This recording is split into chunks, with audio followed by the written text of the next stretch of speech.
안녕하십니까. 오늘 소개해드릴 책은 하이로 진동의 법칙입니다. 저자는 백스킹, 출판사는 에세이 출판사입니다. 저자 소개를 간단하게 하겠습니다. 백스킹, 글로벌 인플루엔서인 백스킹은 썬데이 타임스 베스트셀러 작가이며 마인드 코치이다. 그는 본 비타 라이프 스타일 브랜드를 창업해 대표자로 활동 중이며 이 플랫폼을 통해 힘을 북돋는 관점, 영적인 지혜, 실용적인 해결책, 영감을 주는 사례, 인생 교훈 등을 전하고 있다. 그럼 바로 본문을 보도록 하겠습니다. 어떤 사람들은 평범함을 마음 편해한다. 그래서 더 위대한 삶, 즉 대다수 사람이 생각하는 표준을 뛰어넘는 삶을 회피한다. 더 위대한 삶을 살기 위해서는 당신의 위대함을 찾아야 한다. 간단히 말해 가장 위대한 모습의 자신이 되는 것이다. 어느 정도에서 만족하고 살아야 한다는 믿음에 사로잡히게 만드는 상상 속의 경계선을 깨고 상상할 수도 없었던 영역까지 다다르는 것이다. 무한한 가능성을 펼치며 한계 없는 삶을 사는 것. 그것이 곧 위대함의 정신이다. 그런 이유로 위대함은 그 시작도 끝도 경계를 정할 수 없다. 그저 더 나아지기 위해 힘쓸 수 있을 뿐이다. 사람들을 감동시키려고 애쓰지 마라. 당신 자신을 감동시켜라. 당신의 능력을 최대한 발휘하고 당신 자신을 시험해보라. 가능한 한 최고의 당신이 되어라. 이 책은 지금 당장부터 더 나은 당신이 되기 위해 전념할 것을 요구한다. 내 목표는 당신이 앞으로 평생토록 매일매일 모든 면에서 어제보다 더 나은 사람이 되도록 돕는 것이다. 아침에 눈을 뜰 때 마음속에 이러한 바람을 품고 그러고 나서 의식적으로 그 바람을 따르다 보면 스스로도 놀랄 만큼 엄청난 의욕이 생겨날 것이다. 평온감을 얻기 위해서는 균형이 필요하다. 일과 도리, 행동과 인내, 지출과 소비, 웃음과 진지함, 떠남과 머무름 사이에 균형이 잡혀야 한다. 삶의 각 영역의 균형을 제대로 잡지 못하면 죄책감과 같은 여러 가지 거북한 감정과 더불어 무엇보다도 피로감에 빠지기 쉽다. 예를 들어 팀원은 지금 당신에게 무례하게 굴며 당신의 경고도 무시하고 있다. 당신의 호의를 당연시하는 듯하다.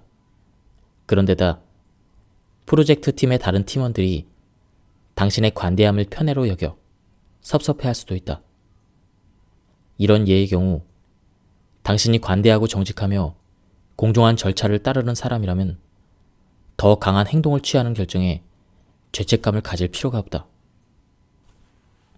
당신을 전혀 배려해주지 않는 사람을 포기하는 것은 부당한 처사가 아님을 알아야 한다. 프로젝트 팀의 리더로서 당신이 잊지 말아야 할 부분은 당신은 최선을 다했지만 유감스럽게도 상대가 호응해주지 않았다는 것이다. 이런 상황에서 행동을 취하지 않는다면 당신은 내면의 평온과 팀원들의 존경을 잃을 위험만이 아니라 당신 자신의 최종 성적에 피해를 보게 될 위험까지 무릅쓰는 격이다. 균형 잡힌 태도를 취하면 마음이 더 편해지고 죄책감 같은 안 좋은 감정을 피할 수가 있다. 행동과 인내, 둘 다를 내보여라. 당신이 이해심이 있고 관대하면서도 한편으로는 단호하고 권위적인 면도 있음을 보여줘라. 당신의 팀원은 당신의 결정에 화가 나긴 하더라도 자신에게 기회를 준 부분에 있어서는 여전히 당신을 존경할 것이다. 자기 사랑은 현재 당신 자신을 포용하는 동시에 당신이 더 나은 사람이 될 자격이 있음을 자각하고 더 나은 사람이 되기 위해 노력하는 균형 잡기의 문제이다. 자기 사랑은 근본적으로 두 개의 요소로 이루어져 있으며 조화로운 삶을 살고 싶다면 반드시 이 두 요소 사이에서 균형을 잡아야 한다. 첫 번째는 자기 자신을 향한 무조건적인 사랑을 보돋는 요소이다. 이 요소의 초점은 마음가짐에 있다. 예를 들어 당신이 몸무게를 줄이거나 늘리거나 성형수술을 받는다고 해서 자신을 더 사랑하게 되지는 않는다. 물론 자신감이 높아질 수도 있다. 하지만 진정한 자기사랑은 어떤 식의 변화를 열망하든 간에 있는 그대로의 당신을 소중히 여기는 것이다. 두 번째는 성장을 보돋는 요소로서 초점은 행동 취하기에 있다. 자기 자신과 자신 삶을 더 나아지게 하는 건 역시 자기 사랑이다. 자기 사랑이란 자신이 평범함에 만족하는 것 이상을 누릴 자격이 있음을 인정하는 것이기 때문이다. 자기 사랑을 이해하는 차원에서 타인을 향한 무조건적인 사랑이 어떤 것인지 생각해보자. 예를 들어 당신은 파트너에게 짜증스러운 버릇이 있다고 해서 그 파트너를 덜 사랑하게 되지 않는다. 파트너를 있는 그대로 포용하면서 때때로 파트너의 단점을 통해 배우기도 한다. 또한 파트너가 최대한 잘 되길 바란다. 그래서 어떤 버릇이 파트너의 건강을 해치고 있다면 이를 개선하도록 돕는 노력을 한다. 이런 것이 바로 무조건적인 사랑의 표출이다. 파트너의 잘못을 모질게 지적하는 것이 아니라 파트너가 파트너 자신을 위해 최고의 모습이 되길 바란다. 자기 사랑은 이런 자세를 당신 자신에게 적용해서 당신 자신을 위해 가장 좋은 선택이 뭔지를 살피는 것이다. 진정한 자기 사랑은 식습관에서부터 정신 수행이나 대인관계에서의 소통 방식에 이르기까지 당신 삶의 영역 어디에나 깃들 수가 있다.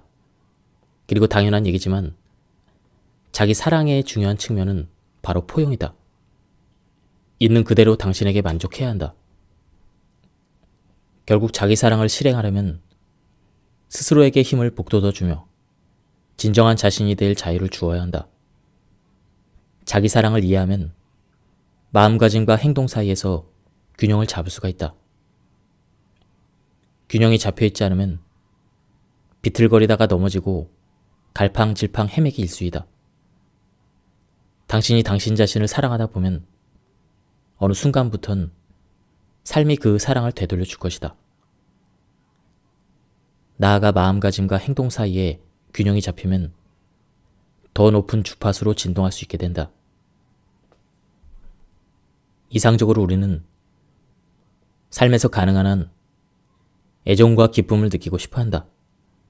이 애정과 기쁨은 가장 높은 주파수의 진동이 주는 감정이라 원하는 것을 실현시키고 나아가 좋은 진동을 더 많이 발산하도록 도와준다.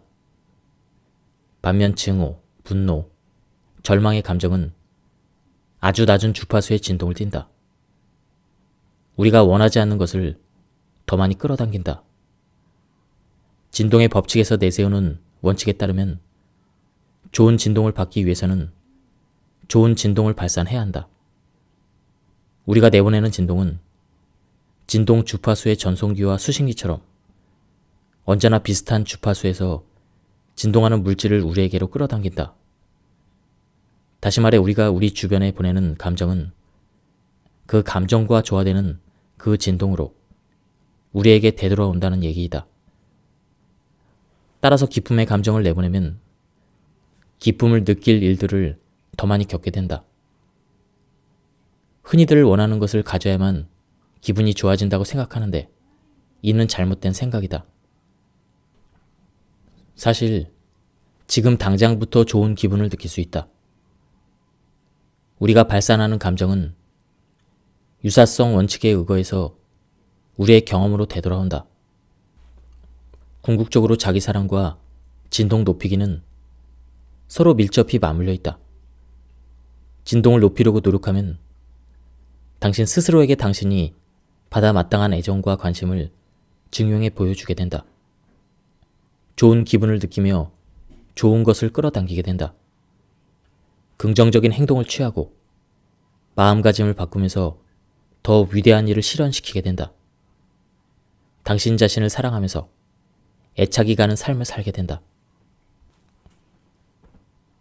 우리는 서로의 에너지에 전염된다. 당신보다 높은 진동을 발산하는 사람들과 어울려라. 당신보다 더 기분 좋은 상태에 있는 사람들과 어울려라. 에너지는 전염성이 있다. 기분이 그다지 좋지 않을 때는 기분 좋은 사람들과 어울려보자. 기분 좋은 사람들은 당신보다 더 높은 주파수로 진동하므로 가까이에 있으면 당신도 이들의 에너지에 어느 정도 동화될 가능성이 있다.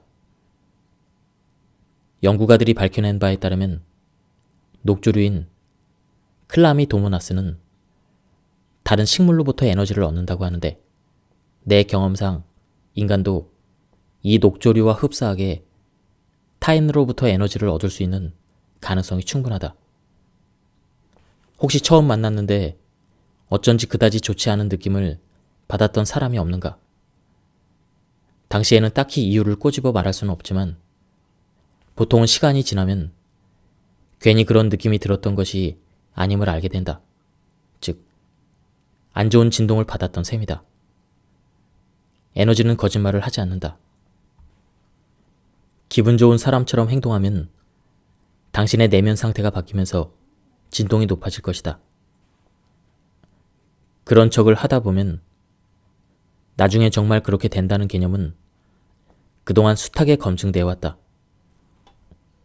예를 들어 미국의 권투 선수 무하마드 알리는 다음에 유명한 말을 한 바 있다. 위대한 챔피언이 되기 위해서는 자신이 최고라고 믿어야 한다. 당신이 최고가 아니라면 최고인 척을 해라. 이 말이 세상에 나온 배경은 그가 소니 리스턴을 상대로 치렀던 시합이었다. 알리는 이 시합이 열리기 전에 승산이 낮은 선수로 판정받았다. 그는 자신이 리스턴을 때려 눕히게 될 것처럼 행동하기로 마음먹었다. 그리고 팬들에게 승리를 호언장담하며 뻐기고 다녔고 결국 시합에서 정말로 리스턴을 때려 눕혔다. 이 방식은 특정 방식의 행동을 통해 단순히 자신감을 끌어올리고 자신이 나아가고자 하는 방향을 더 기분 좋게 느끼고자 할 때만 유용한 기술로 적용된다. 그럴 때만 상상 속의 자신감이 서서히 진짜 자신감이 되고 조화되는 진동을 통해 정말로 점점 더 기분이 좋아진다. 힘을 연상시키는 자세 3가지 중 하나를 단지 하루에 2분씩만 취해도 자신감 호르몬인 테스토스테론을 20% 늘리고 스트레스 호르몬인 코르티솔을 25% 낮출 수가 있다. 이른바 이런 파워 포즈가 더 힘있는 자신을 느끼는 빠르고도 쉬운 방법이라고 한다. 휴식 시간 갖기의 중요성을 과소평가하지 마라. 때로는 삶과 주변 상황에 너무 휘둘려서 버겁고 신경이 날카로워진다. 이럴 때는 긴장을 풀고 스트레스를 주는 상황과 좀 더 거리를 두는 것이 간단한 해결책이다. 혼자만의 시간 갖기를 두려워하지 말자. 휴식이 필요한 상태인지를 어떻게 분간할 수 있을까? 하나의 예를 들어서 얘기해보자. 누군가 당신을 위해서 좋은 것을 해주려고 애쓰는데 당신으로서는 그렇게 애쓰는 상대가 너무 부담스럽게 느껴지거나 당신의 공간을 망쳐놓는다는 그런 기분이 든다면 그것이 바로 사람에게 지쳤다는 신호일 가능성이 있다. 매번 기분에 따라 행동을 달리해서는 안 되지만 잠시 단절되어 있고 싶은 마음을 안 좋게 여길 필요는 없다. 잠시 거리를 두는 일은 당신만이 아니라 다른 사람들을 위해서도 좋은 일이다. 재충전의 시간 없이 사람들에게 지쳐있는 그런 마음 상태로 일상생활을 지속하다 보면 다른 사람들의 진동까지 떨어뜨릴 가능성도 그만큼 커진다. 자연 속에서 잠시 시간을 보내는 것도 아주 효과적이다. 자연에서는 쉽게 활력을 되찾을 수가 있다. 남 말하기는 진동을 떨어뜨리기에 딱 좋은 방법이다. 남에 대해서 말하기는 우리의 에고를 먹이로 삼는다. 남말하기의 본래 의도는 자기 자신에 대해서 좋게 느끼고 자신이 남들보다 우월하다고 느끼려는 이기심 때문이다. 남말하기에서는 타인의 흠을 잡기 일쑤이며 흠 잡기는 대체로 증오에서 비롯되는데 증오는 낮은 진동 상태라 삶 속에서 불쾌한 경험을 초래할 뿐이다. 이미 앞에서 분명히 짚고 넘어왔다시피 모든 생각과 말은 강력한 진동을 품고 있다. 우리가 남들에 대해서 부정적으로 말할 때 우리는 우주로 부정적인 에너지를 보내는 셈이다. 그 결과 우리 자신의 진동이 낮아지면서 우리의 삶에 해로운 일들이 생기게 되고 그러면 또 나쁜 감정이 생겨난다. 아유르베다에서는 남말하기가 일명 차크라라는 우리의 에너지 중심점에 영향을 미친다고 설파하고 있다. 남말하기가 더 높은 진동 상태에 이르지 못하게 방해한다는 말이다. 세상에는 가십거리에 잘 현혹되는 사람들이 있다. 그런 사람들을 상대로 가십을 통해 수익을 거두는 뉴스 매체도 있다. 뉴스 매체에서 마치 중립적이고 공적인 일인 양 남의 불행을 전하고 그에 따른 결과로 남들에 대해서 이러쿵저러쿵 입방아를 찢는 것이 사회적으로 용납 가능한 일이 되었다. 하지만 자신이 가십의 주인공이 되면 기분이 좋지 않으리란 건 누구나 다 알고 있다. 그러니 남말하기를 피하거나 보다 긍정적인 이야기거리로 화제를 돌려보자. 유심히 보면 남의 말을 하며 시간을 보내는 사람들은 대개 불만이 많거나 남의 불행에서 위안을 찾는 듯이 보인다. 이런 사람들의 남말하기에 함께하다간 당신도 점점 삶의 환멸을 느끼게 될지 모른다. 당신이 먹고 마시는 모든 것은 중요하다. 당신의 진동과 현실에 영향을 미치기 때문이다. 생각해보자. 충분한 음식과 충분한 수분을 섭취하지 않으면 어떻게 기분이 좋을 수 있겠는가? 졸리고 나른한 기분에 빠지게 하는 음식은 낮은 주파수에서 진동하는 음식이다. 따라서 이런 음식을 먹으면 우리의 진동도 달라진다. 이런 음식의 상당수는 정크푸드이며 안타깝게도 그것들은 기막힌 맛을 내도록 가공된 식품이다. 이런 맛 때문에 자주 몸에 안 좋은 음식을 폭식하는 사람들도 있는데 이런 음식은 기분을 가라앉게 할 뿐 아니라 체중을 늘리고 병에 더 잘 걸리게 한다. 모든 음식은 특정량의 칼로리뿐만 아니라 진동하는 전자기력도 갖고 있다. 감사히 여기기는 당신이 기를 수 있는 가장 간단하면서도 가장 효과적인 습관이다. 이제부터는 날마다 당신이 누리는 축복을 세워보며 주변의 모든 것에서 좋은 면을 찾도록 의식을 훈련시켜보자. 그러다 보면 금세 무의식적으로 상황의 밝은 면부터 보게 되어 삶에 대해서 더 기분 좋게 느끼게 될 것이다. 감사함을 느끼는 동안에는 기분이 나쁠 수가 없다. 감사함을 표현하는 것은 듣기에는 쉬울 것 같아도 대다수의 사람들이 힘들어하는 일이다. 오히려 누리는 축복보다 짊어진 짐에 초점을 맞추거나 가진 것보다는 갖지 못한 것들의 주의를 기울이기 쉬워진다. 위대함은 감사함에서 시작된다. 당시에는 이 문구를 깊게 생각해보지 않았지만 나이가 들면서 이 말의 진가에 눈을 뜨게 되었다. 이제는 감사함 없이는 기쁨을 느낄 수 없다는 사실을 깨달았다. 감사함은 행복의 필수 요소이다. 게다가 감사함을 표현하면 진동 상태가 변화되어 좋은 것들이 더 많이 끌어당겨지게 될 뿐 아니라 상황을 넓게 볼 수가 있다. 우리는 날마다 끊임없이 자신을 남들과 비교하는데 이때 대다수는 자신이 남들이 바랄 만한 것을 누리고 있다는 사실을 잘 인정하지 않는다. 우리는 자신에 비해서 운이 나쁜 사람들보다 운이 좋아 보이는 사람들과 비교를 잘한다. 얼마나 많은 사람들이 하루하루를 전쟁 속에 살아가고 있는지 알고 있는가? 그에 비하면 우리는 그런 류의 고통뿐만 아니라 뉴스에 나오는 여타의 고통으로부터 더없이 안전하다. 감사함을 표현하라고 하면 마음도 없이 건성으로 고맙다라고 말하기가 쉽다. 감사 표현에서 핵심은 감사함을 느끼는 것이다. 저자는 직장에서 자신을 괴롭히는 상사와 갈등으로 많은 스트레스를 받고 있었다고 합니다.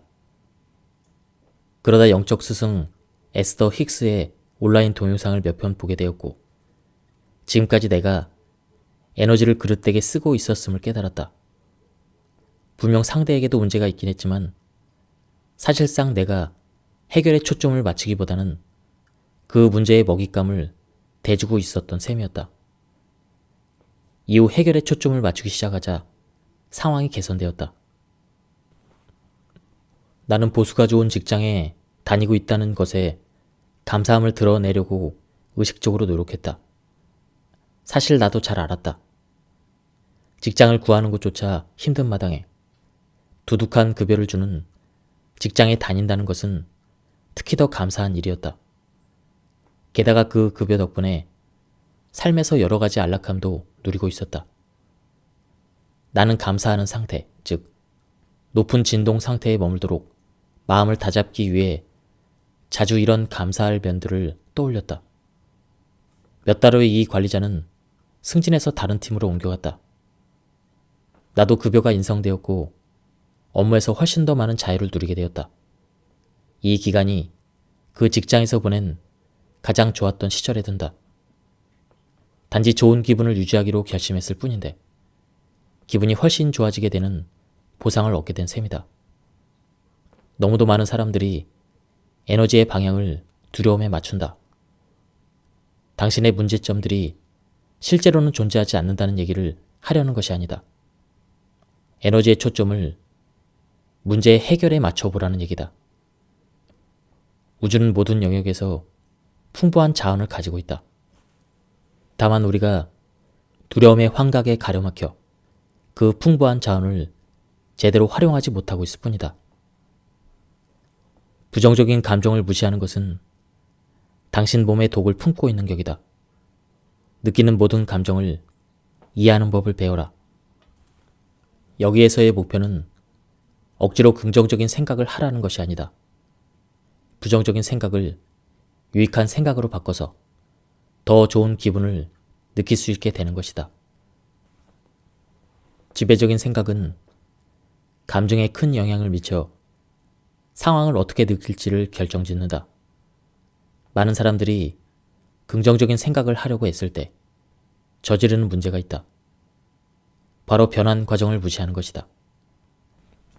부정적인 생각을 그냥 털어내버리고 감정을 무디게 만드는 게 부정적인 생각을 긍정적인 생각으로 변환하는 것이라고 여기는 셈이다.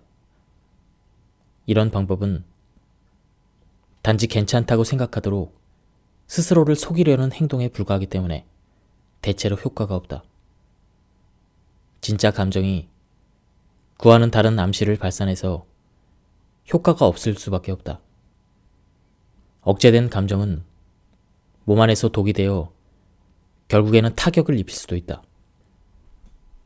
그러니 부정적인 감정을 억누르지 말고 진동을 높일 수 있게 변환시켜야 한다. 지금 당장만이 아니라 앞으로도 비슷한 일이 있을 때마다 그렇게 해야 한다. 자신의 감정을 이해하려면 낮은 진동의 감정을 높은 진동으로 변화시킬 수 있게 된다. 부정적인 감정을 긍정적인 감정으로 변환시키는 법. 1. 분간해내기.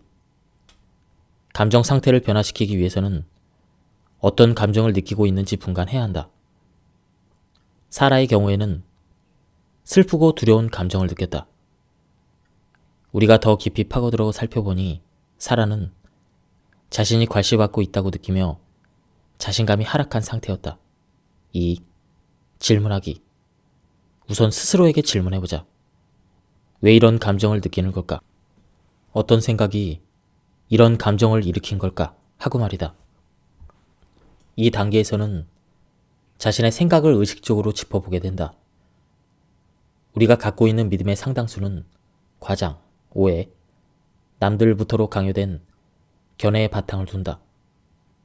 따라서 우리 머릿속에 이런 잘못된 개념과 판단의 의문을 던져야 한다. 우리의 사고 과정을 분석해서 부정적인 사고 패턴을 보다 긍정적인 사고 패턴으로 논리적으로 바꿔 나가야 한다. 생각의 이면에 깔린 믿음의 도전에서 그 타당성의 의문을 던져보자. 3번, 이해하기. 이번 단계의 관건은 감정 이면의 더 깊은 의미를 이해하는 것이다. 감정 이면에 감춰진 더 깊은 의미를 깨달아 그 깨달음을 성장의 기회로 활용해야 한다.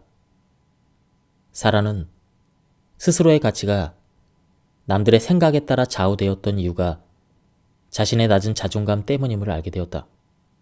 그런 이유로 자신을 더 기분 좋게 느끼기 위해서는 남들에게 높이 평가받고 인정받아야 했던 것이다. 4. 대체하기.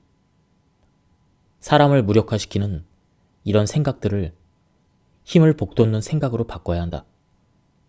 스스로에게 다음과 같이 질문해보자. 나 자신을 더 기분 좋게 느끼며 더 위대한 삶을 사는데 도움이 되려면 상황을 어떤 식으로 바라보고 처리하는 게 좋을까? 해로운 생각을 그 순간에 자신을 더 기분 좋게 느끼게 해줄 만한 생각으로 변화시키는 과정은 꼭 필요하다. 사라는 남들이 자신을 어떻게 대하든 간에 자신은 사랑받을 가치가 있다고 스스로에게 상기시켰다. 나는 나 자신을 사랑하고 그것으로 충분해. 내가 나 자신에게 주는 사랑은 나를 진심으로 좋아하는 누군가를 통해 다시 나에게 돌아올 거야. 이렇게 힘을 북돋는 생각에 실체감을 더하기 위해서 느끼고 싶은 그대로 느꼈던 때를 떠올려보자. 사라는 자신이 가치가 있고 사랑받고 있다고 느끼며 자신감에 차있던 기억을 떠올렸다. 그때의 일을 머릿속으로 상상하며 그 순간을 다시 체험하는 셈이다. 이 방법은 자신감을 끌어올릴 뿐만 아니라 해결책을 제시해 줄 수도 있다. 과거에 비슷한 상황을 겪었을 때 유용하게 작용했던 어떤 행동을 기억해낼지도 모른다. 우리는 언제든 실력을 길러 한 개인으로서 자신을 발전시킬 수가 있다. 안전지대 밖으로 나와 도전할 수 있다. 하지만 사회는 단지 우리 자신이 되는 것도 잘못인 양 느끼게 내몰기 일쑤이다. 사람들은 흔히 당신이 말을 많이 하지 않아도 지극히 행복해 한다는 걸 이유로 당신을 가리켜 말수가 적다고 말한다. 마찰과 극성 떨기를 피한다는 이유로 나약하다고 말한다. 좋아하는 일에 열정적으로 빠져있다는 걸 이유로 집착적이라고 말한다. 사교적인 인사치레에 적극적이지 않다는 이유로 무례하다고 말한다. 자존감을 가진 걸 이유로 오만하다고 말한다. 외향적이지 않다는 걸 이유로 갑갑하다고 말한다.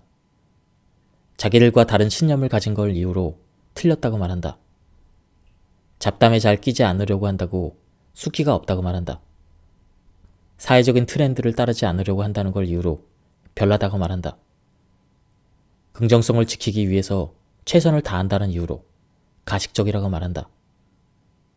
당신 자신이 되는 것을 편안해 한다는 걸 이유로 외톨이라고 말한다. 남들과 똑같은 경도를 따르지 않는다는 이유로 방황한다고 말한다. 지식을 추구한다는 걸 이유로 책벌레라고 말한다. 외모를 유명인처럼 꾸미지 않는다는 걸 이유로 촌스럽다고 말한다. 학구적이지 않다는 걸 이유로 멍청하다고 말한다. 남들과 다르게 생각한다는 걸 이유로 미쳤다고 말한다. 돈을 가치 있게 쓸 줄 안다는 걸 이유로 쫀쫀하다고 말한다. 부정적인 사람들과 거리를 둔다는 걸 이유로 의리 없다고 말한다. 사람들이 당신을 뭐라고 부르든 자기들 하고 싶은 대로 말하게 내버려둬라. 사람들이 바라는 역할을 맡을 필요는 없다. 믿음을 초래하는 것은 잠재의식이다. 당신이 인식하는 모든 것은 당신이 잠재의식에서 진실로 받아들인 것의 결과이다. 당신이 곧 당신의 생각은 아니다. 당신은 모든 생각의 목격자이다. 이런 원칙에 따르면 나는 사실상 나는 화가 나 있어 라는 생각을 한 적이 없었다. 그저 이런 생각과 감정을 의식하고 있었을 뿐이다. 이런 의식을 더 잘하게 되면 더 나은 행동 방식을 선택할 줄도 알게 된다. 어떤 사건을 인식하는 방법이 그 사건을 경험하는 방식을 좌우한다. 사건은 중립적이지만 우리는 이런 사건에 꼬리표를 단다. 안 좋은 사건이 일어나면 잠시 멈춰서라. 그런 다음 당신의 생각들을 관찰하라. 그러면 무의식적인 정신을 의식적으로 전환시키게 된다. 즉, 생각을 의식으로 바꾸게 된다. 일단 당신의 생각에 주목해야만 어떻게 반응할지 선택을 내릴 수가 있다. 명상은 이런 기량을 갈고 닦기에 효과적인 수단이다. 힘을 잃게 하는 생각은 진짜 당신이 아닌 것으로 여기고 지나가게 놔둬라. 아니면 힘을 복돋는 생각을 해도 좋다. 예를 들어 얼마 전에 실직을 했다면 취직을 못하고 파산하게 될 것이라는 생각에 집중하기 쉽지만 그럴 경우에는 절망감에 빠져 진동이 낮아질 것이다. 반대로 더 높은 급여를 주는 새 직장을 찾을 기회에 집중할 수도 있는데 이런 생각을 하면 기분이 더 나아져서 진동이 높아지기 마련이다. 이것이 의식적으로 살아가기의 실행이다. 진정한 당신이 될 자유를 더 많이 누릴 수 있도록 나쁜 습관을 버리고 정신을 새롭게 길들여라. 그 과정이 빠르게 진전되진 않겠지만 열심히 노력하면 부정적 사고의 사이클에서 벗어나 긍정적 사고의 새로운 태도로 전환시킬 수 있을 것이다. 간단히 말해서 외부적인 사건을 통제하려고 들기보다 정신이 그 사건에 대해 반응하는 방식을 통제하는 데 집중하라는 얘기다. 내가 직접 경험을 해봐서 하는 말이지만 스스로를 속여서 믿게 만든 자기 암시는 아무리 반복해서 말해봐야 별 효과가 없다. 믿음을 바꾸었던 때의 얘기를 다시 꺼내자면 당시에 나는 나 자신에게 내가 미래를 바꾸고 큰일을 해낼 수 있다는 말을 할 수가 없었다. 이전의 믿음에 이성적으로 맞설 증거부터 찾아야 했다. 어떤 생각을 자기 암시로 말하기 전에도 그렇게 해야 한다. 그래야 그런 자기 암시가 거부되지 않는다. 그것이 자기 암시를 활용하는 훨씬 더 효과적인 방법이다. 자기 암시를 반복하기 전에 실질성을 더해주면 큰 힘이 생긴다. 높은 진동을 유지하는 것은 평생에 걸쳐 중요한 일이며 내가 깨달은 바에 따르면 기분이 좋을 때 자기 암시를 해야 자기 암시가 탄력을 받게 된다. 하지만 어떠한 기분 상태에 있든 간에 자기 암시의 반복은 진동을 높일 수가 있다. 어떤 말에 진심을 담아 반복해서 말하다 보면 마침내는 당신의 상태가 완전히 바뀐 그런 느낌을 받을 수가 있다. 자기 암시는 당신이 평상시에 말하는 대로 하는 것이 좋다. 당신의 말투로 말하라. 친구에게 사실을 얘기하는 것처럼 자연스럽게 긍정적인 말만 되풀이해서 말하고 피하고 싶은 상황을 연상시키는 부정적인 뉘앙스의 단어는 쓰지 마라. 피하려는 대상은 피하라 할수록 오히려 집요하게 들러붙으려 드는 경향이 있다. 피하려고 발산시키는 에너지가 다시 우리에게 되돌아오기도 하기 때문이다. 그러니 이제는 불안하지 않아 보다는 나는 무슨 일을 하든 아주 자신이 있어. 이런 식으로 말해라. 또한 자기 암시는 현재 시제로 말해야 한다. 목표가 이미 실현된 것처럼 행동하면 잠재의식은 목표가 실현된 것으로 믿고 그에 따라 행동한다. 자기 암시에 어느 정도의 시간을 할애할지는 전적으로 당신에게 달려있다. 하루에서 2에서 5분 정도가 적당하지만 감정적인 투자가 할애 시간보다 더 중요하니 그것이 진심인 것처럼 말하는 데 초점을 맞춰야 한다. 말에는 힘이 있다. 말은 상처를 주기도 하고 힘이 되거나 치유를 해주기도 한다. 당신이 쓰고 내뱉는 모든 말에는 힘이 있다. 당신이 하는 말의 메시지는 중요하다. 그러니 말을 함에 있어 현명해야 한다. 자신감이 느껴지는 목표를 설정해라. 자신감을 키우는 최상의 방법은 작은 목표부터 시작하는 것이다. 작은 목표를 실현하고 나면 더 큰 목표의 실현에도 자신감이 붙게 된다. 일단 목표를 찾아서 글로 적고 그러고 난 뒤에는 매일 소리내서 말해보자. 목표를 살짝 조정해야 된다면 그렇게 해도 좋다. 하지만 빈번히 목표를 크게 변경하는 것은 매번 새로운 씨앗을 뿌리는 셈이다. 그러므로 당신이 원하는 것이 뭔지를 분명히 알아야 한다.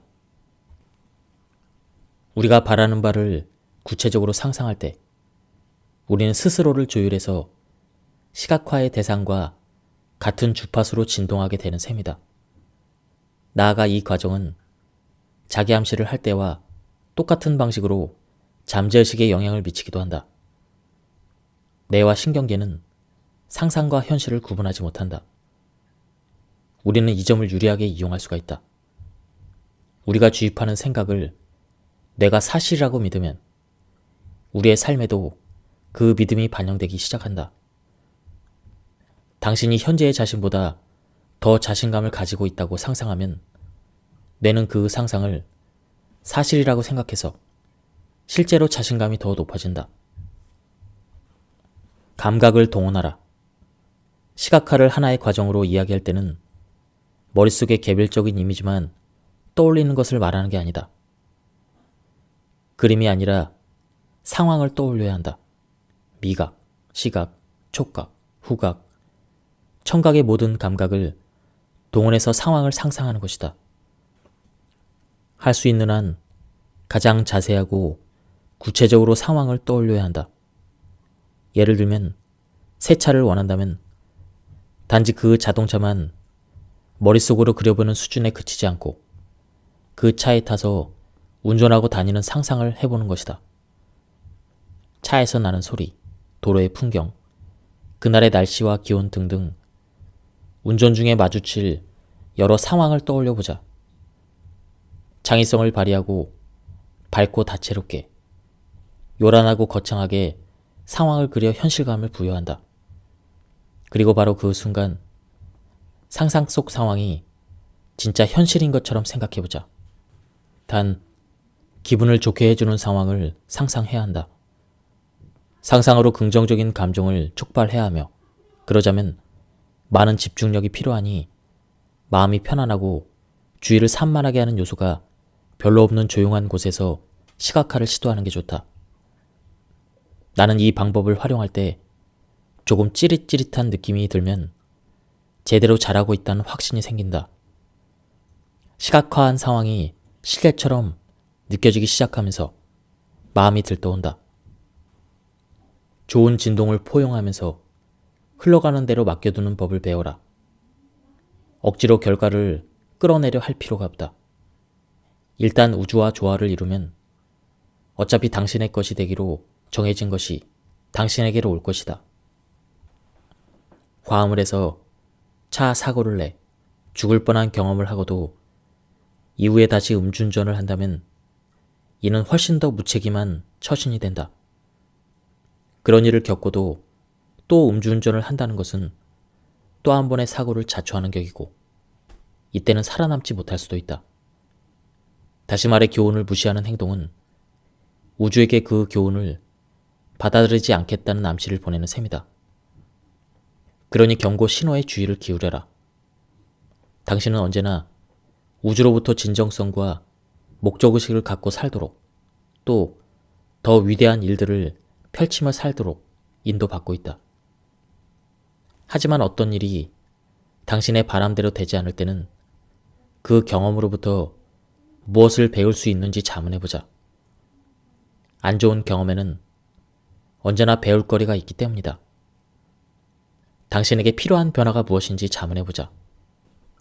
예, 지금까지 이 책에 대한 리뷰를 모두 마쳤습니다. 이 책은 단순히 끌어당김의 법칙에 대한 책인 줄 알고 읽었는데요. 굉장히 많은 부분을 다루고 있었습니다. 진동의 법칙하에 우리는 모두 서로에게 영향을 미치고 있다. 그리고 진정한 의미의 자기 사랑을 배우고 부정적인 감정을 긍정적인 감정으로 전환하며 행복을 찾아가는 과정을 이 책은 아주 쉽게 설명해주고 있었습니다. 제가 발췌 요약해서 설명을 드렸기 때문에 많은 부분이 맥락이 끊겼습니다. 전체적인 맥락을 파악하고 싶은 분들은 한번 책을 구해서 읽어보실 것을 추천드립니다. 여기서 리뷰를 마치도록 하겠습니다. 감사합니다. 안녕하십니까. 오늘 소개해드릴 책은 하이로우 진동의 법칙입니다. 저자는 백스킹, 출판사는 에세이 출판사입니다.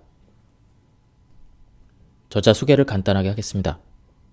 백스킹, 글로벌 인플루엔서인 백스킹은 썬데이 타임스 베스트셀러 작가이며 마인드 코치이다. 그는 본 비타 라이프 스타일 브랜드를 창업해 대표자로 활동 중이며 이 플랫폼을 통해 힘을 북돋는 관점, 영적인 지혜, 실용적인 해결책, 영감을 주는 사례, 인생 교훈 등을 전하고 있다. 그럼 바로 본문을 보도록 하겠습니다. 어떤 사람들은 평범함을 마음 편해한다. 그래서 더 위대한 삶, 즉 대다수 사람이 생각하는 표준을 뛰어넘는 삶을 회피한다. 더 위대한 삶을 살기 위해서는 당신의 위대함을 찾아야 한다. 간단히 말해 가장 위대한 모습의 자신이 되는 것이다. 어느 정도에서 만족하고 살아야 한다는 믿음에 사로잡히게 만드는 상상 속의 경계선을 깨고 상상할 수도 없었던 영역까지 다다르는 것이다. 무한한 가능성을 펼치며 한계 없는 삶을 사는 것. 그것이 곧 위대함의 정신이다. 그런 이유로 위대함은 그 시작도 끝도 경계를 정할 수 없다. 그저 더 나아지기 위해 힘쓸 수 있을 뿐이다. 사람들을 감동시키려고 애쓰지 마라.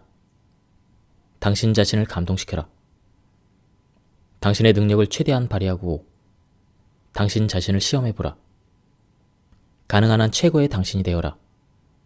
이 책은 지금 당장부터 더 나은 당신이 되기 위해 전념할 것을 요구한다. 내 목표는 당신이 앞으로 평생토록 매일매일 모든 면에서 어제보다 더 나은 사람이 되도록 돕는 것이다.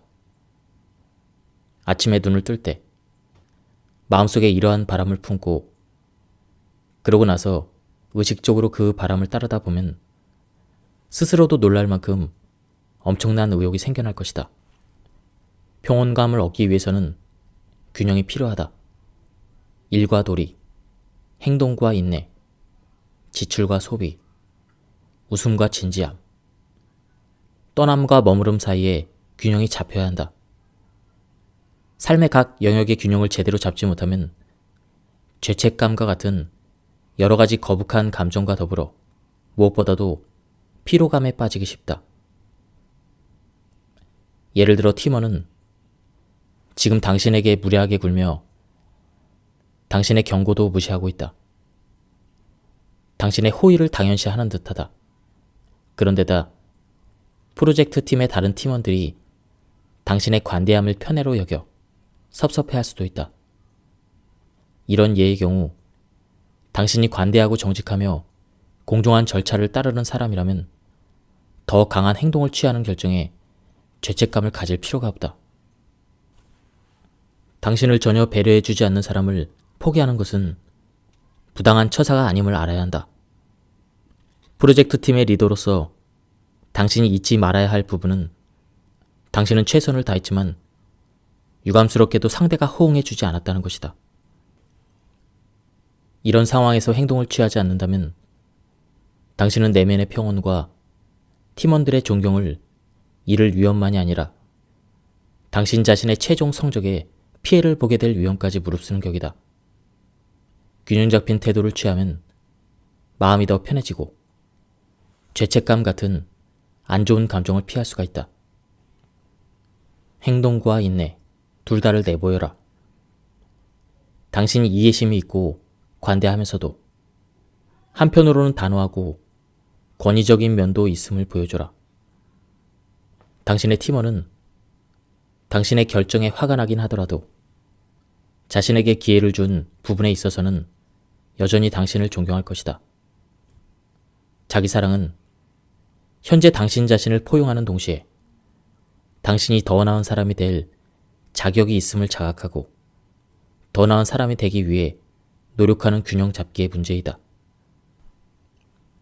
자기 사랑은 근본적으로 두 개의 요소로 이루어져 있으며 조화로운 삶을 살고 싶다면 반드시 이 두 요소 사이에서 균형을 잡아야 한다. 첫 번째는 자기 자신을 향한 무조건적인 사랑을 보돋는 요소이다. 이 요소의 초점은 마음가짐에 있다. 예를 들어 당신이 몸무게를 줄이거나 늘리거나 성형수술을 받는다고 해서 자신을 더 사랑하게 되지는 않는다. 물론 자신감이 높아질 수도 있다. 하지만 진정한 자기 사랑은 어떤 식의 변화를 열망하든 간에 있는 그대로의 당신을 소중히 여기는 것이다. 두 번째는 성장을 보돋는 요소로서 초점은 행동 취하기에 있다. 자기 자신과 자신 삶을 더 나아지게 하는 것 역시 자기 사랑이다. 자기 사랑이란 자신이 평범함에 만족하는 것 이상을 누릴 자격이 있음을 인정하는 것이기 때문이다. 자기 사랑을 이해하는 차원에서 타인을 향한 무조건적인 사랑이 어떤 것인지 생각해보자. 예를 들어 당신은 파트너에게 짜증스러운 버릇이 있다고 해서 그 파트너를 덜 사랑하게 되지 않는다. 파트너를 있는 그대로 포용하면서 때때로 파트너의 단점을 통해 배우기도 한다. 또한 파트너가 최대한 잘 되길 바란다. 그래서 어떤 버릇이 파트너의 건강을 해치고 있다면 이를 개선하도록 돕는 노력을 한다. 이런 것이 바로 무조건적인 사랑의 표출이다. 파트너의 잘못을 모질게 지적하는 것이 아니라 파트너가 파트너 자신을 위해 최고의 모습이 되길 바란다. 자기 사랑은 이런 자세를 당신 자신에게 적용해서 당신 자신을 위해 가장 좋은 선택이 뭔지를 살피는 것이다. 진정한 자기 사랑은 식습관에서부터 정신 수행이나 대인관계에서의 소통 방식에 이르기까지 당신 삶의 영역 어디에나 깃들 수가 있다. 그리고 당연한 얘기지만 자기 사랑의 중요한 측면은 바로 포용이다. 있는 그대로 당신에게 만족해야 한다. 결국 자기 사랑을 실행하려면 스스로에게 힘을 북돋아주며 진정한 자신이 될 자유를 주어야 한다. 자기 사랑을 이해하면 마음가짐과 행동 사이에서 균형을 잡을 수가 있다. 균형이 잡혀있지 않으면 비틀거리다가 넘어지고 갈팡질팡 헤매기 일쑤이다. 당신이 당신 자신을 사랑하다 보면 어느 순간부턴 삶이 그 사랑을 되돌려 줄 것이다. 나아가 마음가짐과 행동 사이에 균형이 잡히면 더 높은 주파수로 진동할 수 있게 된다. 이상적으로 우리는 삶에서 가능한 한 애정과 기쁨을 느끼고 싶어 한다. 이 애정과 기쁨은 가장 높은 주파수의 진동이 주는 감정이라 원하는 것을 실현시키고 나아가 좋은 진동을 더 많이 발산하도록 도와준다. 반면 증오, 분노, 절망의 감정은 아주 낮은 주파수의 진동을 띈다. 우리가 원하지 않는 것을 더 많이 끌어당긴다. 진동의 법칙에서 내세우는 원칙에 따르면 좋은 진동을 받기 위해서는 좋은 진동을 발산해야 한다. 우리가 내보내는 진동은 진동 주파수의 전송기와 수신기처럼 언제나 비슷한 주파수에서 진동하는 물질을 우리에게로 끌어당긴다. 다시 말해 우리가 우리 주변에 보내는 감정은 그 감정과 조화되는 그 진동으로 우리에게 되돌아온다는 얘기이다. 따라서 기쁨의 감정을 내보내면 기쁨을 느낄 일들을 더 많이 겪게 된다. 흔히들 원하는 것을 가져야만 기분이 좋아진다고 생각하는데 이는 잘못된 생각이다. 사실 지금 당장부터 좋은 기분을 느낄 수 있다. 우리가 발산하는 감정은 유사성 원칙에 의거해서 우리의 경험으로 되돌아온다. 궁극적으로 자기 사랑과 진동 높이기는 서로 밀접히 맞물려 있다. 진동을 높이려고 노력하면 당신 스스로에게 당신이 받아 마땅한 애정과 관심을 증명해 보여주게 된다. 좋은 기분을 느끼며 좋은 것을 끌어당기게 된다. 긍정적인 행동을 취하고 마음가짐을 바꾸면서 더 위대한 일을 실현시키게 된다. 당신 자신을 사랑하면서 애착이 가는 삶을 살게 된다. 우리는 서로의 에너지에 전염된다. 당신보다 높은 진동을 발산하는 사람들과 어울려라. 당신보다 더 기분 좋은 상태에 있는 사람들과 어울려라. 에너지는 전염성이 있다. 기분이 그다지 좋지 않을 때는 기분 좋은 사람들과 어울려보자. 기분 좋은 사람들은 당신보다 더 높은 주파수로 진동하므로 가까이에 있으면 당신도 이들의 에너지에 어느 정도 동화될 가능성이 있다. 연구가들이 밝혀낸 바에 따르면 녹조류인 클라미도모나스는 다른 식물로부터 에너지를 얻는다고 하는데 내 경험상 인간도 이 녹조류와 흡사하게 타인으로부터 에너지를 얻을 수 있는 가능성이 충분하다.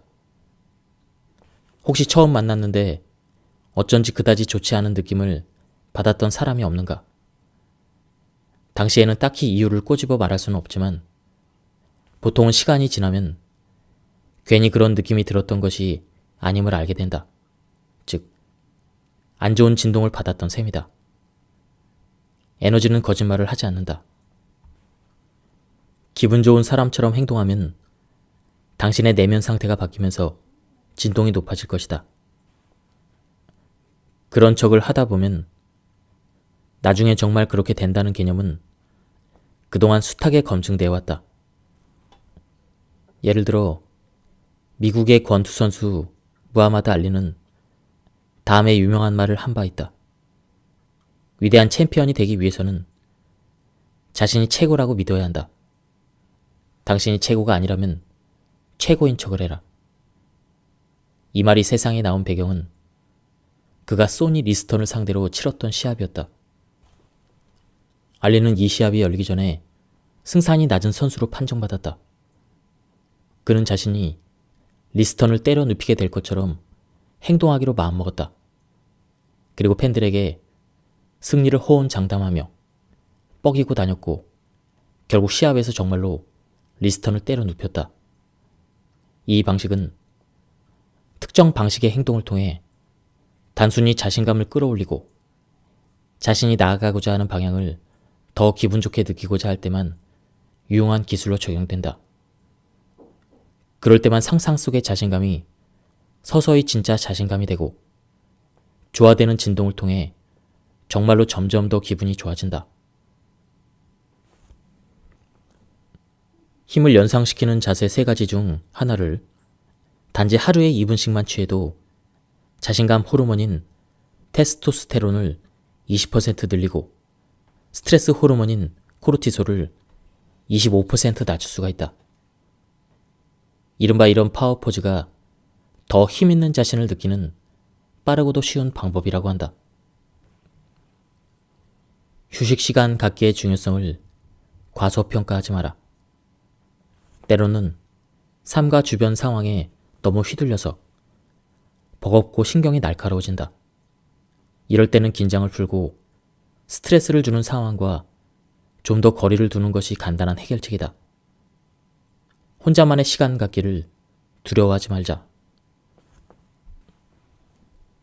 휴식이 필요한 상태인지를 어떻게 분간할 수 있을까?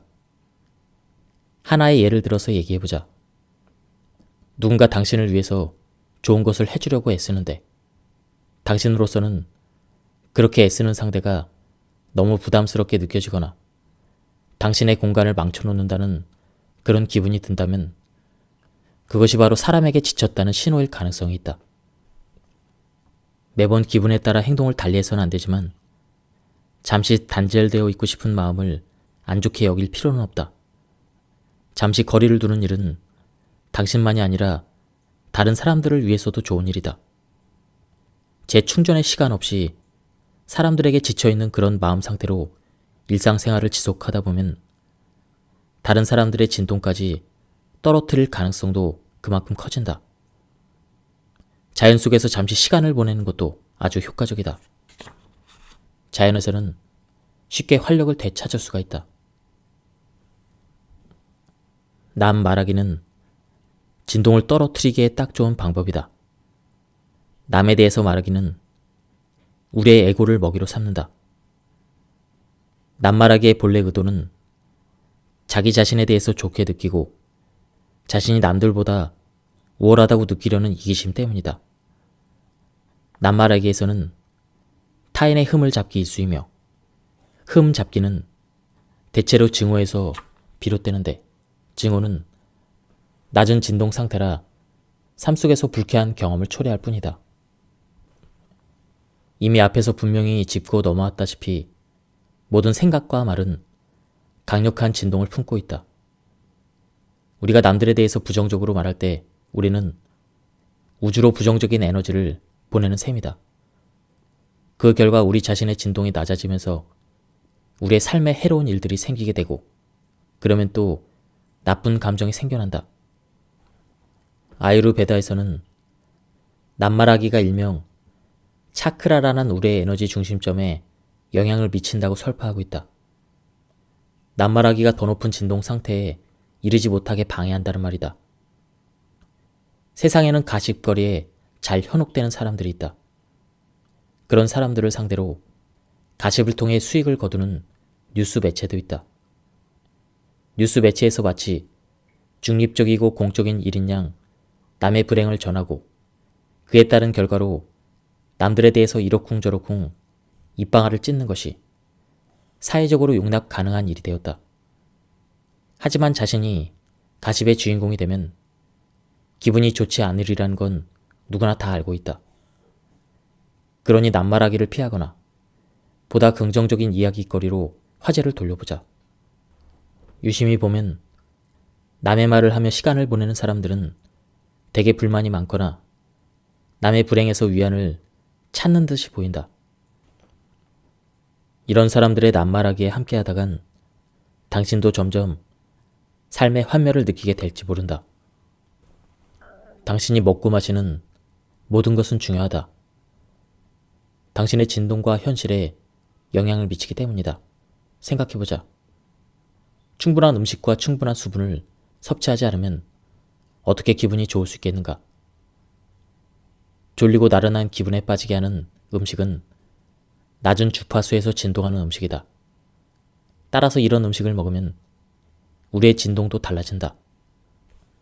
이런 음식의 상당수는 정크푸드이며 안타깝게도 그것들은 기막힌 맛을 내도록 가공된 식품이다. 이런 맛 때문에 자주 몸에 안 좋은 음식을 폭식하는 사람들도 있는데 이런 음식은 기분을 가라앉게 할 뿐 아니라 체중을 늘리고 병에 더 잘 걸리게 한다. 모든 음식은 특정량의 칼로리뿐만 아니라 진동하는 전자기력도 갖고 있다. 감사히 여기기는 당신이 기를 수 있는 가장 간단하면서도 가장 효과적인 습관이다.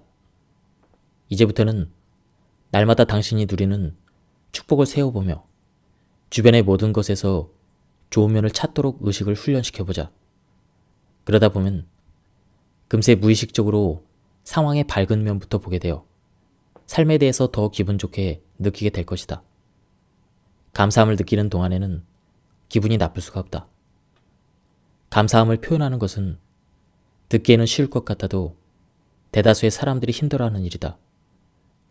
오히려 누리는 축복보다 짊어진 짐에 초점을 맞추거나 가진 것보다는 갖지 못한 것들의 주의를 기울이기 쉬워진다. 위대함은 감사함에서 시작된다.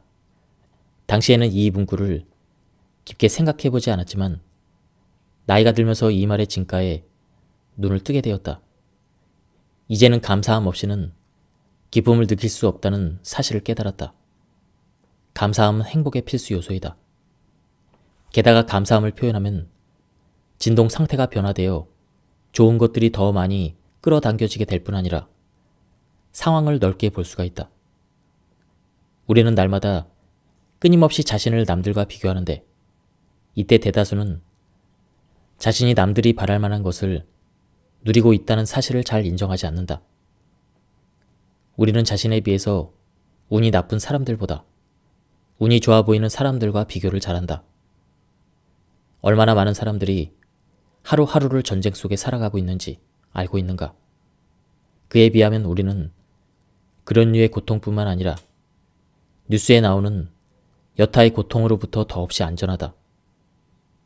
감사함을 표현하라고 하면 마음도 없이 건성으로 고맙다라고 말하기가 쉽다. 감사 표현에서 핵심은 감사함을 느끼는 것이다. 저자는 직장에서 자신을 괴롭히는 상사와 갈등으로 많은 스트레스를 받고 있었다고 합니다. 그러다 영적 스승 에스더 힉스의 온라인 동영상을 몇 편 보게 되었고 지금까지 내가 에너지를 그릇되게 쓰고 있었음을 깨달았다. 분명 상대에게도 문제가 있긴 했지만 사실상 내가 해결에 초점을 맞추기보다는 그 문제의 먹잇감을 대주고 있었던 셈이었다. 이후 해결에 초점을 맞추기 시작하자 상황이 개선되었다. 나는 보수가 좋은 직장에 다니고 있다는 것에 감사함을 드러내려고 의식적으로 노력했다. 사실 나도 잘 알았다. 직장을 구하는 것조차 힘든 마당에 두둑한 급여를 주는 직장에 다닌다는 것은 특히 더 감사한 일이었다. 게다가 그 급여 덕분에 삶에서 여러 가지 안락함도 누리고 있었다. 나는 감사하는 상태, 즉 높은 진동 상태에 머물도록 마음을 다잡기 위해 자주 이런 감사할 면들을 떠올렸다.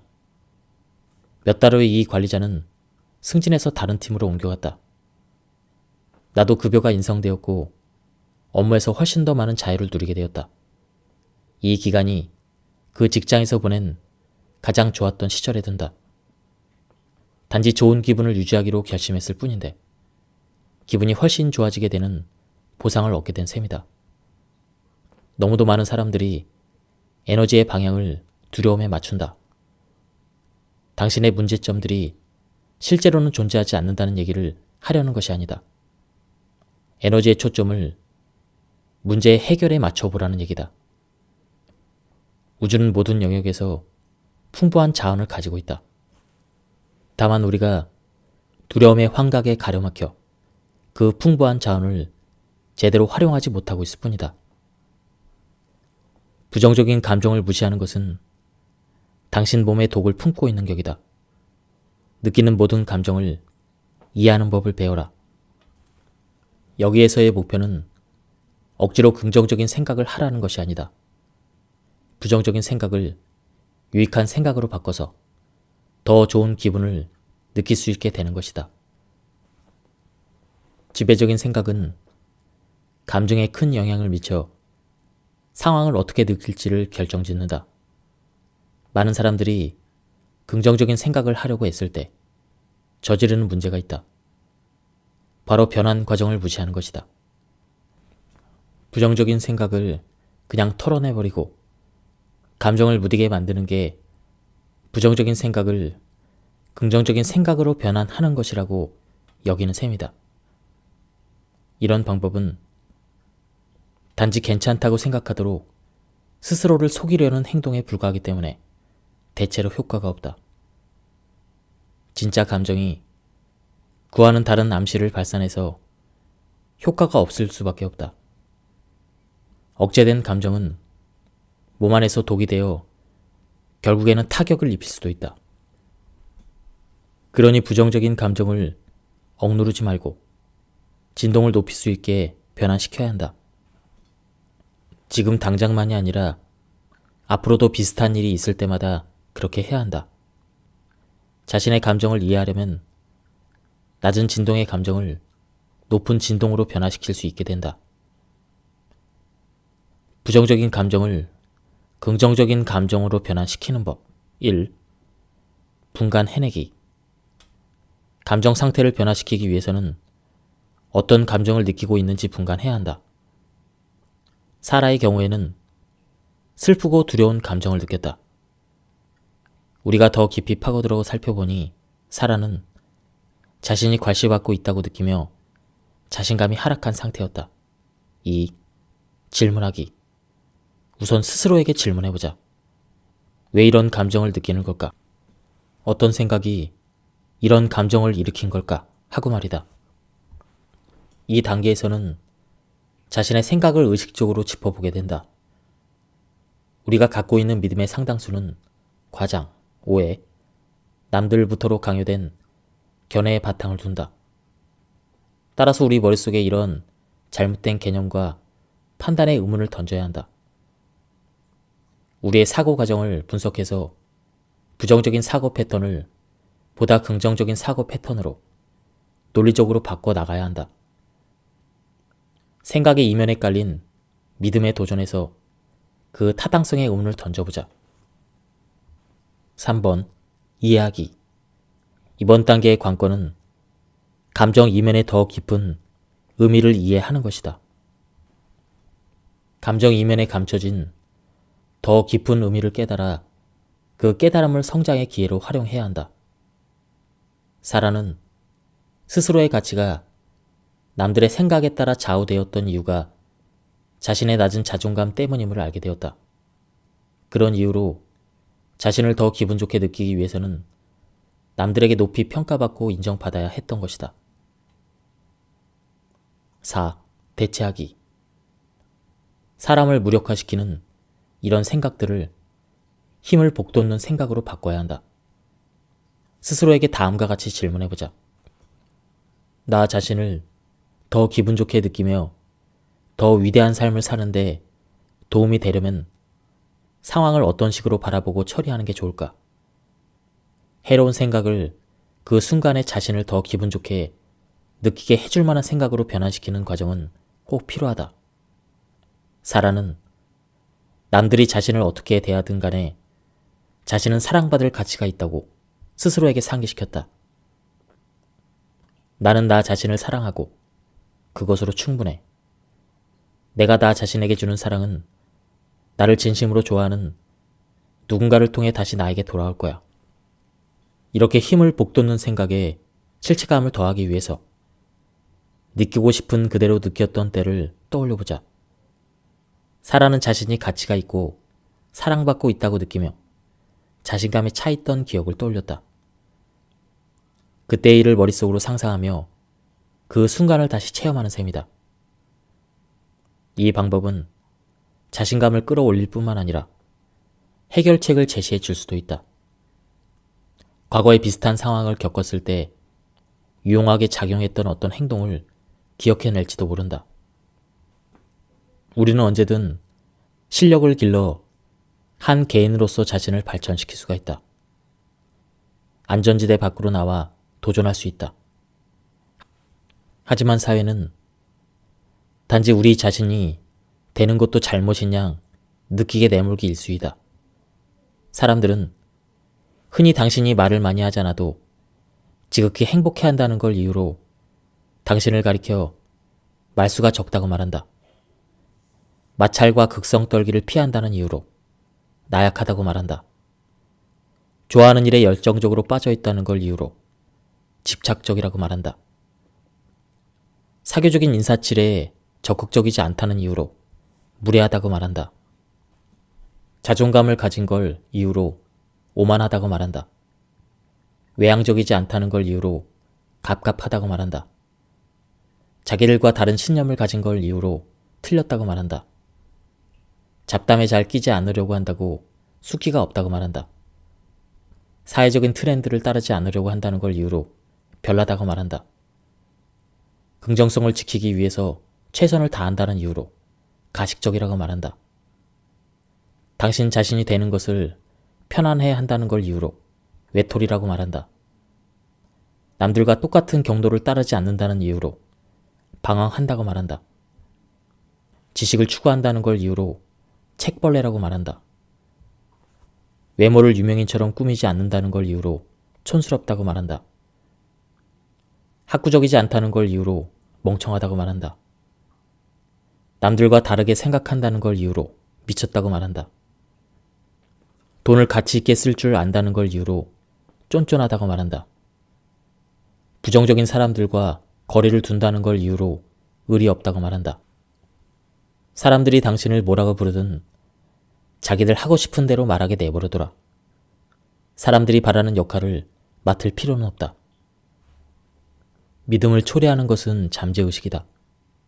당신이 인식하는 모든 것은 당신이 잠재의식에서 진실로 받아들인 것의 결과이다. 당신이 곧 당신의 생각은 아니다. 당신은 모든 생각의 목격자이다. 이런 원칙에 따르면 나는 사실상 나는 화가 나 있어 라는 생각을 한 적이 없었다. 그저 이런 생각과 감정을 의식하고 있었을 뿐이다. 이런 의식을 더 잘하게 되면 더 나은 행동 방식을 선택할 줄도 알게 된다. 어떤 사건을 인식하는 방법이 그 사건을 경험하는 방식을 좌우한다. 사건은 중립적이지만 우리는 이런 사건에 꼬리표를 단다. 안 좋은 사건이 일어나면 잠시 멈춰서라. 그런 다음 당신의 생각들을 관찰하라. 그러면 무의식적인 정신을 의식적으로 전환시키게 된다. 즉, 생각을 의식으로 바꾸게 된다. 일단 당신의 생각에 주목해야만 어떻게 반응할지 선택을 내릴 수가 있다. 명상은 이런 기량을 갈고 닦기에 효과적인 수단이다. 힘을 잃게 하는 생각은 진짜 당신이 아닌 것으로 여기고 지나가게 놔둬라. 아니면 힘을 복돋는 생각을 해도 좋다. 예를 들어 얼마 전에 실직을 했다면 취직을 못하고 파산하게 될 것이라는 생각에 집중하기 쉽지만 그럴 경우에는 절망감에 빠져 진동이 낮아질 것이다. 반대로 더 높은 급여를 주는 새 직장을 찾을 기회에 집중할 수도 있는데 이런 생각을 하면 기분이 더 나아져서 진동이 높아지기 마련이다. 이것이 의식적으로 살아가기의 실행이다. 진정한 당신이 될 자유를 더 많이 누릴 수 있도록 나쁜 습관을 버리고 정신을 새롭게 길들여라. 그 과정이 빠르게 진전되진 않겠지만 열심히 노력하면 부정적 사고의 사이클에서 벗어나 긍정적 사고의 새로운 태도로 전환시킬 수 있을 것이다. 간단히 말해서 외부적인 사건을 통제하려고 들기보다 정신이 그 사건에 대해 반응하는 방식을 통제하는 데 집중하라는 얘기다. 내가 직접 경험을 해봐서 하는 말이지만 스스로를 속여서 믿게 만든 자기 암시는 아무리 반복해서 말해봐야 별 효과가 없다. 믿음을 바꾸었던 때의 얘기를 다시 꺼내자면 당시에 나는 나 자신에게 내가 미래를 바꾸고 큰일을 해낼 수 있다는 말을 할 수가 없었다. 이전의 믿음에 이성적으로 맞설 증거부터 찾아야 했다. 어떤 생각을 자기 암시로 말하기 전에도 그렇게 해야 한다. 그래야 그런 자기 암시가 거부되지 않는다. 그것이 자기 암시를 활용하는 훨씬 더 효과적인 방법이다. 자기 암시를 반복하기 전에 실질성을 더해주면 큰 힘이 생긴다. 높은 진동을 유지하는 것은 평생에 걸쳐 중요한 일이며 내가 깨달은 바에 따르면 기분이 좋을 때 자기 암시를 해야 자기 암시가 탄력을 받게 된다. 하지만 어떠한 기분 상태에 있든 간에 자기 암시의 반복은 진동을 높일 수가 있다. 어떤 말에 진심을 담아 반복해서 말하다 보면 마침내는 당신의 상태가 완전히 바뀐 그런 느낌을 받을 수가 있다. 자기 암시는 당신이 평상시에 말하는 대로 하는 것이 좋다. 당신의 말투로 말하라. 친구에게 사실을 얘기하는 것처럼 자연스럽게 긍정적인 말만 되풀이해서 말하고 피하고 싶은 상황을 연상시키는 부정적인 뉘앙스의 단어는 쓰지 마라. 피하려는 대상은 피하려 할수록 오히려 집요하게 들러붙으려 드는 경향이 있다. 피하려고 발산시키는 에너지가 다시 우리에게 되돌아오기도 하기 때문이다. 그러니 이제는 불안하지 않아 보다는 나는 무슨 일을 하든 아주 자신이 있어. 이런 식으로 말해라. 또한 자기 암시는 현재 시제로 말해야 한다.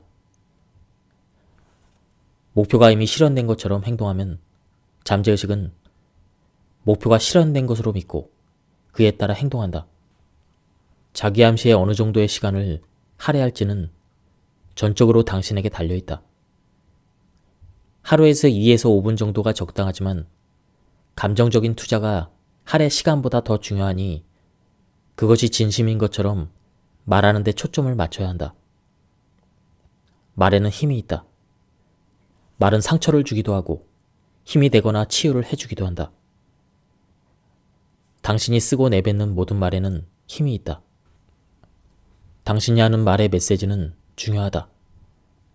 그러니 말을 함에 있어 현명해야 한다. 자신감이 느껴지는 목표를 설정해라. 자신감을 키우는 최상의 방법은 작은 목표부터 시작하는 것이다. 작은 목표를 실현하고 나면 더 큰 목표의 실현에도 자신감이 붙게 된다. 일단 목표를 찾아서 글로 적고 그러고 난 뒤에는 매일 소리내서 말해보자. 목표를 살짝 조정해야 된다면 그렇게 해도 좋다. 하지만 빈번히 목표를 크게 변경하는 것은 매번 새로운 씨앗을 뿌리는 셈이다. 그러므로 당신이 원하는 것이 뭔지를 분명히 알아야 한다. 우리가 바라는 바를 구체적으로 상상할 때 우리는 스스로를 조율해서 시각화의 대상과 같은 주파수로 진동하게 되는 셈이다. 나아가 이 과정은 자기 암시를 할 때와 똑같은 방식으로 잠재의식에 영향을 미치기도 한다. 뇌와 신경계는 상상과 현실을 구분하지 못한다. 우리는 이 점을 유리하게 이용할 수가 있다. 우리가 주입하는 생각을 뇌가 사실이라고 믿으면 우리의 삶에도 그 믿음이 반영되기 시작한다. 당신이 현재의 자신보다 더 자신감을 가지고 있다고 상상하면 뇌는 그 상상을 사실이라고 생각해서 실제로 자신감이 더 높아진다. 감각을 동원하라. 시각화를 하나의 과정으로 이야기할 때는 머릿속의 개별적인 이미지만 떠올리는 것을 말하는 게 아니다. 그림이 아니라 상황을 떠올려야 한다. 미각, 시각, 촉각, 후각, 청각의 모든 감각을 동원해서 상황을 상상하는 것이다. 할 수 있는 한 가장 자세하고 구체적으로 상황을 떠올려야 한다. 예를 들면 새 차를 원한다면 단지 그 자동차만 머릿속으로 그려보는 수준에 그치지 않고 그 차에 타서 운전하고 다니는 상상을 해보는 것이다. 차에서 나는 소리, 도로의 풍경, 그날의 날씨와 기온 등등 운전 중에 마주칠 여러 상황을 떠올려보자. 창의성을 발휘하고 밝고 다채롭게, 요란하고 거창하게 상황을 그려 현실감을 부여한다. 그리고 바로 그 순간 상상 속 상황이 진짜 현실인 것처럼 생각해보자. 단, 기분을 좋게 해주는 상황을 상상해야 한다. 상상으로 긍정적인 감정을 촉발해야 하며 그러자면 많은 집중력이 필요하니 마음이 편안하고 주의를 산만하게 하는 요소가 별로 없는 조용한 곳에서 시각화를 시도하는 게 좋다. 나는 이 방법을 활용할 때 조금 찌릿찌릿한 느낌이 들면 제대로 잘하고 있다는 확신이 생긴다. 시각화한 상황이 실내처럼 느껴지기 시작하면서 마음이 들떠온다. 좋은 진동을 포용하면서 흘러가는 대로 맡겨두는 법을 배워라. 억지로 결과를 끌어내려 할 필요가 없다. 일단 우주와 조화를 이루면 어차피 당신의 것이 되기로 정해진 것이 당신에게로 올 것이다. 과음을 해서 차 사고를 내 죽을 뻔한 경험을 하고도 이후에 다시 음주운전을 한다면 이는 훨씬 더 무책임한 처신이 된다. 그런 일을 겪고도 또 음주운전을 한다는 것은 또 한 번의 사고를 자초하는 격이고 이때는 살아남지 못할 수도 있다. 다시 말해 교훈을 무시하는 행동은 우주에게 그 교훈을 받아들이지 않겠다는 암시를 보내는 셈이다. 그러니 경고 신호에 주의를 기울여라.